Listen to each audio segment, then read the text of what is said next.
అయినప్పటికీ ఇలాంటి ఒక విపత్కరమైనటువంటి సమయంలో మన చీఫ్ మినిస్టర్ గారు ఒక యువకుల్లాగా, యువకుల కంటే ఇంకా ఉత్సాహంగా చాలా చక్కగా ఈ సమయాన్ని ఏమాత్రం కూడా వ్యర్థం చేయకుండా ఎన్నో రకాలైనటువంటి సేవా కార్యక్రమాలని చేసి ప్రజలకి ఒక ఆపన్న హస్తాన్ని అందించడం చాలా సంతోషంగా ఉంది. వారికి మేము ఆరోగ్యంగా ఉండాలని, ఇంకా ఇలాంటి కార్యక్రమాలు చేయగలిగే శక్తి భగవంతుడి ఇవ్వాలని మంగళాశాసనం చేస్తున్నాం.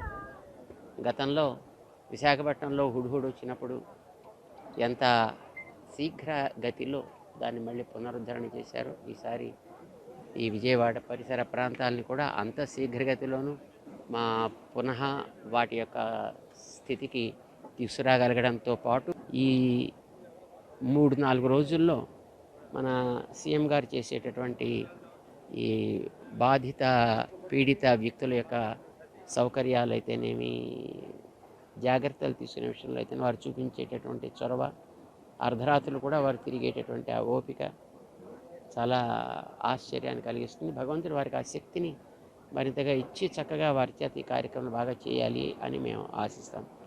జై శ్రీమన్నారాయణ.